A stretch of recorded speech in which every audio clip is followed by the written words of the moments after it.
Вести на Канал 5 во 19:30. Брутално претепано 3-годишно дете се бори за живот на детската клиника. 22-годишниот насилник кој вомрачно живеел со неговата малолетна мајка е приведен.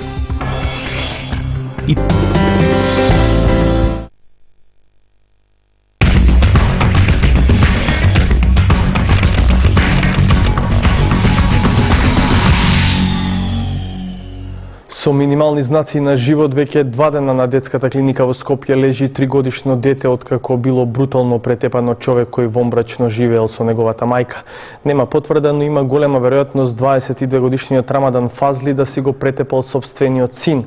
Малолетната мајка успела да го префрли претепаното дете во болница, пошто и се губи трагата. Рамадан Фазли е приведен. 3-годишно дете се бори за живот на детската клиника во Скопје, каде е примено пред 2 дена со крварење на мозокот, пукната глава и модро по целото тело. Детето било брутално претепано од 22-годишниот Рамадан Фазли, човек кој живеел во вомбрачна заедница со мајката на 3-годишниот Амид. Нема податок дали тој е и татко на детето што го претепал. Без контрола и без причина со тупаници и клоци, Рамадан Фазли го довел 3-годишниот Амид во состојба на тешка криза. Лекарите велат дека мали се шансите детето да преживее. Детето е донесено на 10 овој месец во една доста тешка општа состојба со доста знаци за трауми, значи со модринки по телото, по лицето, по главата и во состојба на нарушена свест. Направени се сите оние стартно веднашка сите анализи што се потребни, снимања и сите инвестигации што се потребни во тој поглед, значи добиене наод дека се работи меѓу другото и за едно крварење кое што зафаќа дел од мозочето. Состојбата е се уште идентична, нема подобрување, значи се уште се наоѓа во тешка општа состојба и нема никакви промени, така да и самата прогноза за понатаму е неизвестна, значи се наоѓа во тешка општа состојба. Малолетната мајка на 3-годишниот Амид, 15-годишната Суита Бектеши, била првата жртва на агресијата на Рамадан.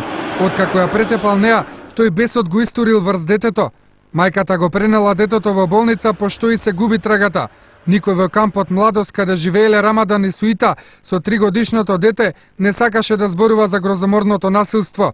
Полицијата го знае случајот. 22-годишниот насилник е приведен и се чека одлука за негово притворање. Ќе одговара по 3 основи: за нанесени тешки телесни повреди на дете, за телесни повреди на мајката и за вомбрачно живење со малолетничка. Во зависност од исходот на овој брутален чин, судот ќе одреди казната за насилникот. Генерално слаба е опомената што државата ја испраќа до оние што се пресметуваат со најнемокните, децата. Затвор за Рамадан Фазли е предпоставината казна која тој во Македонија може да ја добие за што притебал безпомошно дете. Последниот збор за тоа како ќе се казни овој човек го има судот. Луѓето чија дејност е заштита на правата на децата, по овој трагичен настан уште еднаш предупредуваат. Државата испраќа слаба опомена до оние кои се подготвени да се пресметуваат со немокните деца. Ова не е единствен случај, а казните се недозволено лесни. Очигледно има потреба државните институции малку повеќе да поведат сметка, затоа што не можеме да задираме во секој дом. Значи, пријавите ги пријавуваме, веднаш разговараме, имаме соработка со државните институции, но мислам дека институциите на државата мора посериозно да се ја преземат врската околу заштита на интегритетот на децата. По последниот случај на грозоморно насилство на 3-годишниот Амид, процедурата ја поведува Министерството за внатрешни работи. Се информира Центарот за социјални грижи, се прави реконструкција на случајот. Доколку детето преживее, може да биде згрижено заедно со мајката во шелтер центар. Една од мерките би било доколку станува збор за родители што не се разведени, може мајката со детето да се смеси во шелтер центар, истовремено да се поднесе и барање преку центарот до надлежниот суд за изрекување на привремена мерка, која што може да биде, например, изабрана за пристап на старателот на семејството до местото на живење. Поразителни се податоците за сличните случаи на физичко и друго малтретирање на децата во оваа држава. И бројката од 1000 повици на годишно на детската СОС линија создава црна слика за земјава во која детските права се сведени на минимум. Една стара народна поговорка вели: "Ќутекот излегол од рајот". Во современото општество во 21. век многу родители токму оваа поговорка ја употребуваат и ја земаат за модел на нивното однесување. Својот гнев го истураат врз децата како послаби личности кои што не можат да им возвртат на агресијата.